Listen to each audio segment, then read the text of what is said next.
welcome to the 5th episode of the Philosophy Pupils. I'm Dee. I'm Guy. And today, with just us two, we'll be covering a first part in our two-part series for our special 5th and 6th episodes on the role of philosophies in today's society and also within kind of the 21st century in general and in our lives. So just to begin, philosophy, I've pulled this off of Wikipedia, but philosophy is defined literally as the love of wisdom, and it's the study of general and fundamental questions about existence, knowledge, values, reason, mind, and language. And usually the questions are posed as problems to be studied or resolved. So honestly, a lot of questions that people might have concerning philosophy could be, where do you personally use philosophy, or why do you think it might be relevant today? Like, most people wouldn't think that philosophy would be relevant in their lives, but it really is. Like, for example, one of the most important things in philosophy is ethics, right? So, and we see that a lot in the healthcare field, where, like, the ethics of euthanizing someone, or like the ethics of public versus private healthcare. So, but that's also philosophy related, because philosophy is ethics in a way as well. Yep, certainly. Ethics, when you're considering right or wrong, that's certainly a very hot topic today, not just in healthcare, but also if you consider like the criminal justice system. For anyone who might want to become a lawyer, that might be something to cover as well. I think let's go down some of the major subfields of academic philosophies. One is metaphysics, which is concerned with the fundamental nature of reality and being. Where do you think that might come in?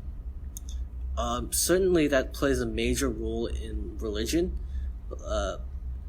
and also metaphysics also applies in like existentialism, because you can't really answer that kind of question without questioning your own existence and postulating ideas, which is what philosophy is all about. Mm-hmm.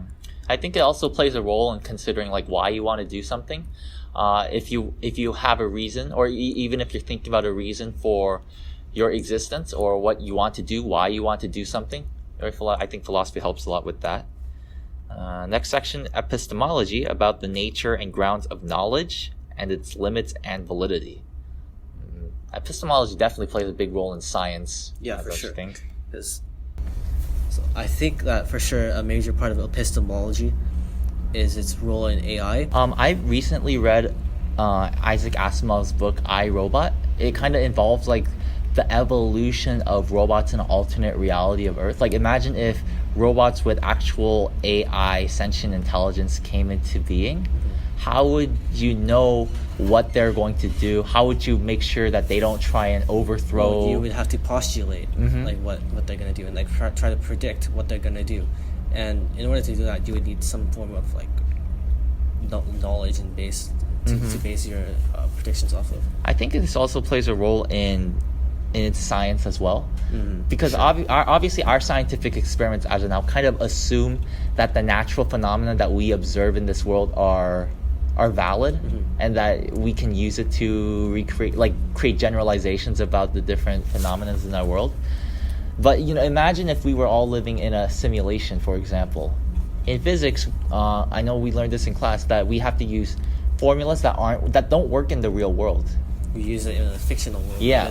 A perfect world. Perfect world with no air, and it's all a vacuum and everything's spherical, and it's all everyone's a tiny little dot, right? Free body diagrams. So I think epistemology also plays that role as well, where you have to think about the difference between experimentation, which is kind of the basis of science. Yeah, for sure. And also where you come from.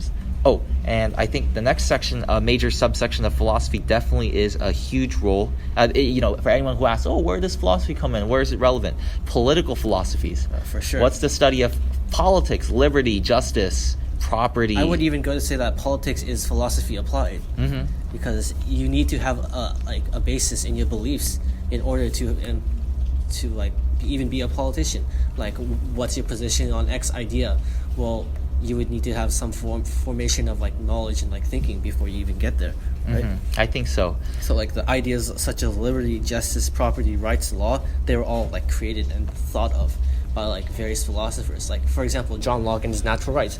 There are liberty, justice, liberty in the Declaration of Independence? Yeah, it was like life, liberty, and the pursuit of happiness. John Locke's was a little different, but in any case, it definitely influenced the American Declaration of Independence. In a sense, it also influenced how politics would be shaped. Oh, and definitely another major field that uses philosophy is economics.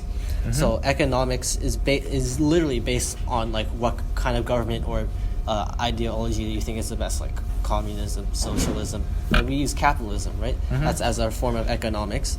Obviously, there's a lot of subsets of that, but the core of it is based on political and economic philosophies. Yeah, absolutely.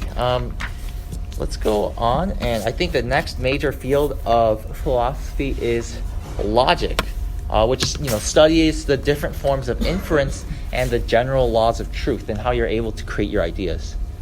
I think that this applies to the scientific method, because the scientific method, you need to have that rigor. There is the structure that's involved. You have a hypothesis, then you have an observation, hypothesis with a question. You set up an experiment with a procedure in mind. You have a control group. It's very structured and very rigorous to ensure like a cohesive unity of thought. I think Socrates was the first philosopher to introduce this as well. Even in an argument with like your sibling over who broke the vase or whatever, if you have evidence and you support it through clear reasoning, you can prove. Then you can prove it.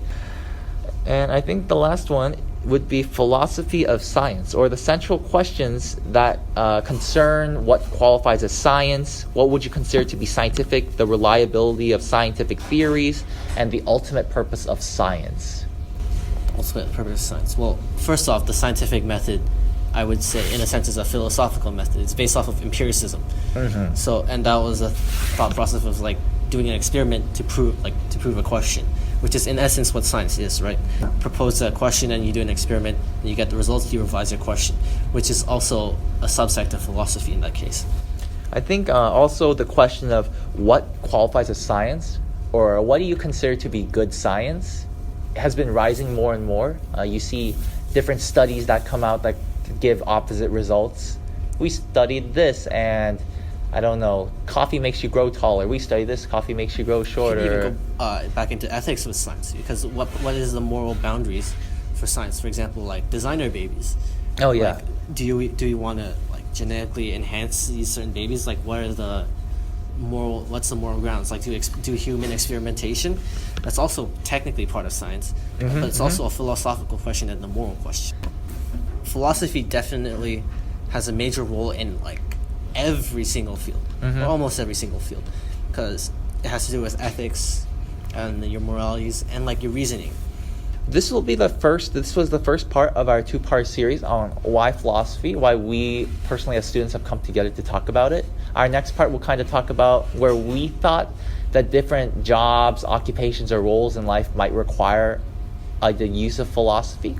So that's it for this episode, and we'll hope to see you again next time.